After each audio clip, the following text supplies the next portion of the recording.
Este episodio sobre el genocidio en Palestina es la segunda parte de la entrevista a Martín Gac, filósofo, periodista independiente. La cuestión principal, y quizás la más importante de todas, es que tenés una generación entera de chicos que vieron a sus padres masacrados adelante de sus propios ojos, tenés una generación de padres donde todos sus hijos fueron exterminados, mujeres que escucharon a sus nietos morir en la habitación de al lado, bajo un edificio colapsado, sin poder llegar, escuchando los gritos. Tenemos padres que llegaron a hospitales cargando con los pedazos de sus hijos en bolsas. Estas no son cosas sobre las que exagero, estas son literalmente las cosas que vi y vi documentadas. Y Martín, en relación a esto que estás diciendo, eh, quería decir lo siguiente, que yo creo que en ese sentido, tener la posibilidad de que haya un proceso exitoso para cualquiera de estas cosas sin justicia es impensable. Es ujú, realmente impensable. ujú. Sí, en relación a eso, dos cuestiones. O sea, la capacidad de que Palestina pueda decidir su gobernabilidad es imposible. En relación a lo que estás describiendo, es casi imposible porque van a estar de una forma colonizada. O sea, este, para reconstruirse hay todo un aparato externo y la toma de decisiones, ¿dónde está? No, no hay. Sí, pero digamos, bueno, creo que acá es donde uno por ahí empieza a entender con más claridad por qué gente como Marek Edelman, que era el segundo en el levantamiento del gueto de Varsovia, miraba jamás como parte de su tradición de lucha armada contra el poder. De hecho, por eso Marek Edelman, que fue el segundo de Mordechai Anielewicz, no fue ni siquiera recordado por los israelíes. Tiene que ver principalmente que si uno entiende que hay un proceso de opresión. Yo no creo que el sionismo sea un proyecto colonial en este sentido. Se habla de colonia, pero digamos, es un proyecto que, a diferencia de los proyectos de opresión y expoliación, es un proyecto puramente destructivo. Destruye tierra, destruye terreno cultivable y destruye población. No es que agarra a la población, la oprime y la hace trabajar para expoliarla. No, ese no es el proceso. Esos son normalmente los procesos coloniales. Esto es destruir la tierra, plantar pinos que son altamente acidificantes para destruir la productividad de la tierra y después exterminar a la población o barrerla a lugares aledaños. Entonces yo creo que en ese tipo de situación, si vos tenés todavía una población que está sentada dentro de Gaza, está sentada dentro de Cisjordania, mirando esto, mirando la destrucción total de los pocos derechos que les quedan, mirando la destrucción de sus casas, la ocupación de sus tierras, la construcción de hotel de Sheraton en el frente de playa de Gaza, para que haya un hotel Trump, evidentemente no les estás dando muchas opciones. No les estás dando muchas opciones para no solamente participar del Estado, sino restituir por medios de cortes, tribunales y justicia el mal feroz y demoníaco que se les ha hecho. Ujú, Y esa es una invitación directa a la lucha armada. Esa es una invitación directa a la lucha armada. O sea, jamás puede desaparecer. Puede ser que terminen con todos los banderines verdes de jamás, pero jamás es solamente el nombre que le estamos dando ahora al síntoma de 80 años de violación, de desapariciones, de ejecuciones, de tortura. O sea, es simplemente un síntoma. La causa es claramente el proceso sionista. Y hasta que el proceso sionista no sea resuelto y no sea subsanado, no sea por lo menos, y no sea por lo menos compensado el horror que han cometido por 80 años, no veo acá ningún tipo de posibilidad de cambio. Porque si vos me preguntás a mí, yo tengo hijos chiquitos, si vos me hicieras a mí lo que se le ha hecho a los padres de Gaza, yo no solamente quiero matar, quiero morir. Quiero morir. ujú. Y estamos hablando de toda una generación de padres. 20.000 chicos, ¿qué son esos? O sea, en promedio 40.000 padres. Y esos son solamente los que hemos contado con nombre y apellido. Entonces, creo que Tremendo. en este sentido no ha habido un programa de reclutamiento más potente para el extremismo, para el extremismo, para la lucha armada palestina, sea extremismo islámico o sean secularistas estilo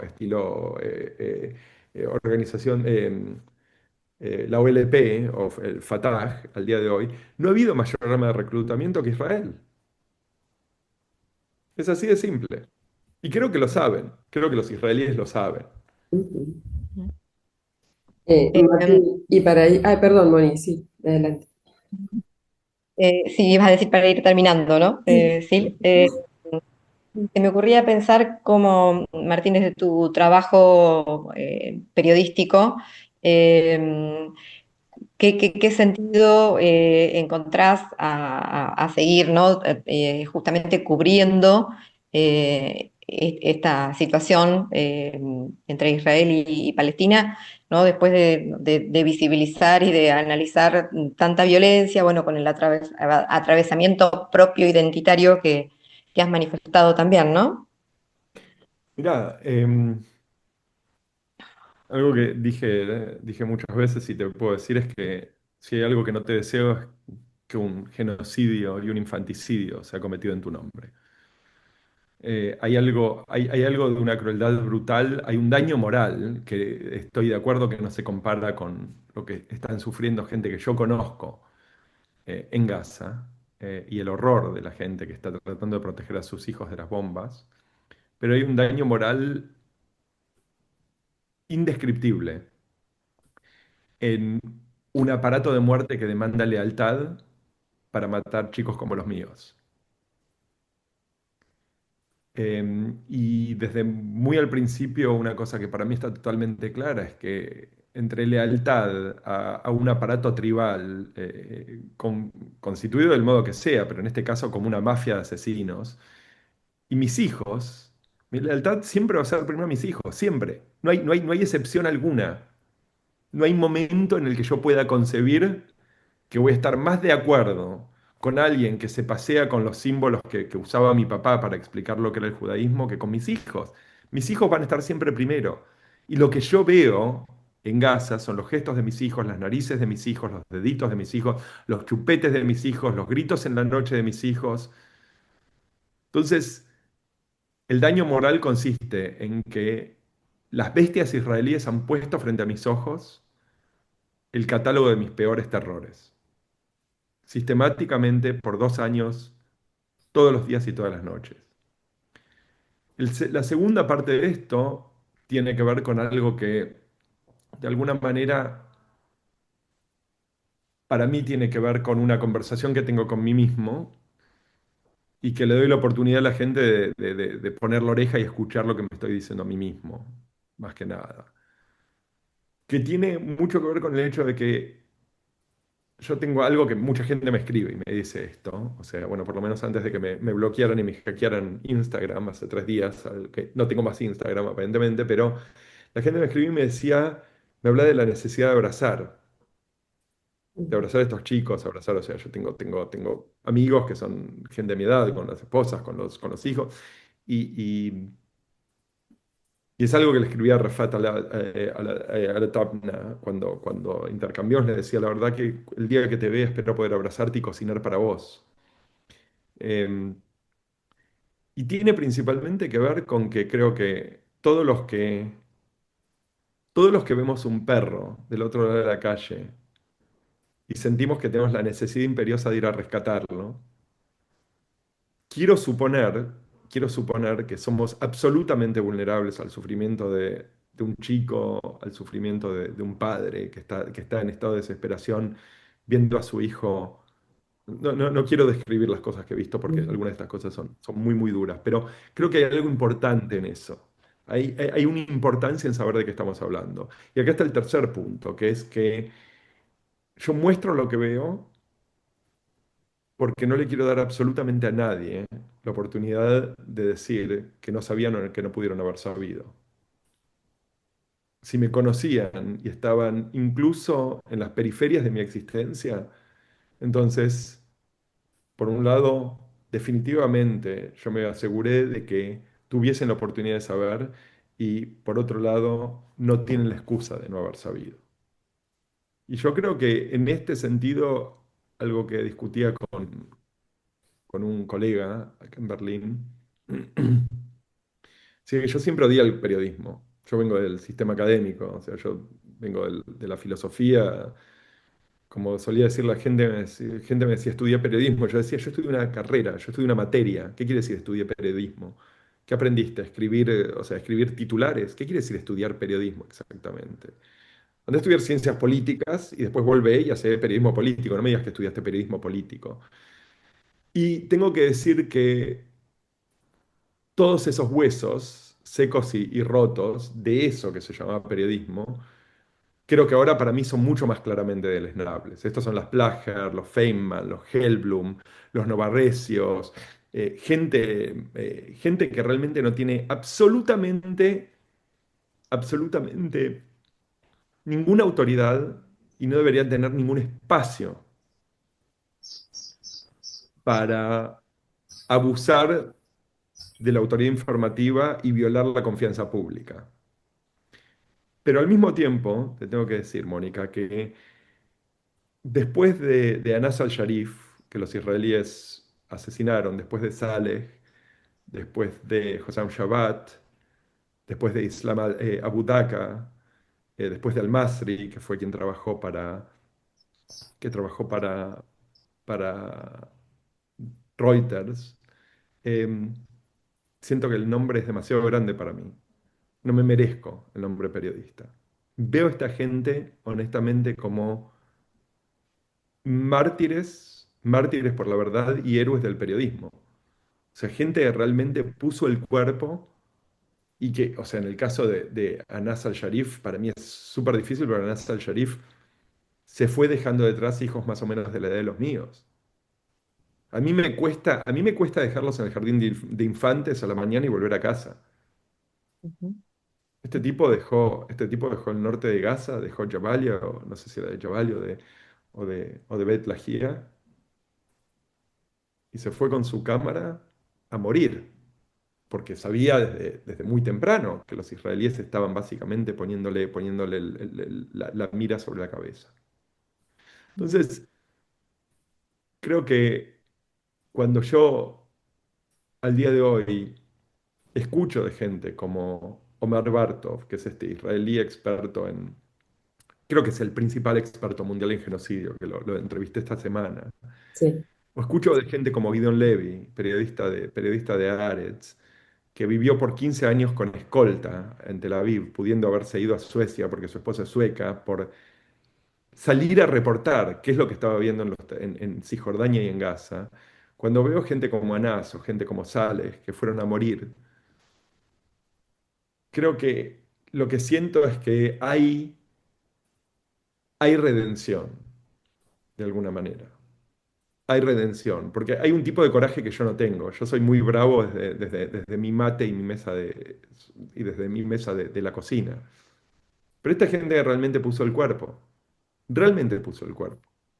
Y creo que la deuda de gratitud que tenemos para con esta gente es, digamos, si nuestras, si nuestras democracias sobreviven, van a haber sobrevivido, porque nombres como Saleh al-Jafarawi o nombres como Anas al-Sharif van a haber borrado la memoria del oprobio de gente como Novarresio, Hellblum y Plager. Y te digo más, creo que si el judaísmo sobrevive, los muertos del judaísmo, los muertos a los que el judaísmo les va a deber su historia y su sobrevivencia van a ser los muertos de Gaza. Buenísimo. Gracias. sí. Una descripción profunda y conmovedora.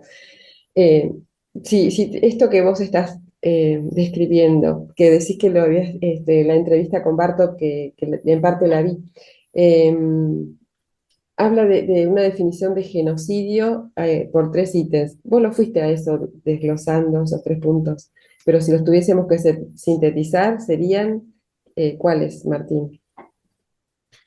De lo que habla Homer es principalmente de la idea de que el genocidio es, y creo que esto es muy importante, habla de que el genocidio no es un evento, que el genocidio es un proceso, ujú, que ese proceso tiene que ver con ciertas prácticas, y esa práctica, y esto es lo que hace a gente como, a mi parecer, gente como Novarecio, Petinati en Uruguay, centrales al proceso de genocidio, que es el proceso de narrativa de deshumanización. claro, ¿No? Cuando Osvaldo Bazán escribe para Seúl que los niños de Gaza tienen odio en los ojos, o cuando Petinati en Vamos Arriba, que es el programa este que tiene en Canal 4, dice que no hay inocentes en Gaza, repitiendo lo que dijo el aparato político israelí.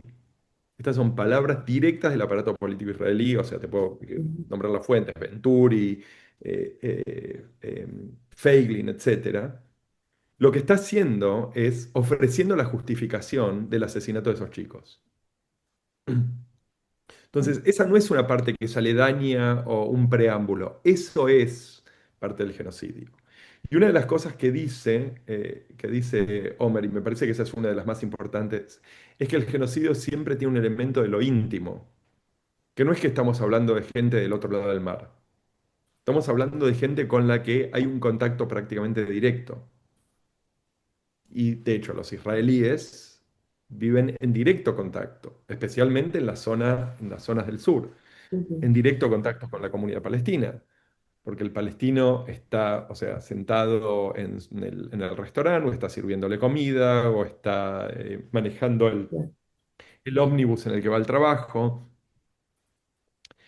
Y creo que una de las cosas que también es central, y quizás la más importante de todas, para ser honesto, es que el perpetrador de genocidio siempre se entiende y se presenta como la víctima.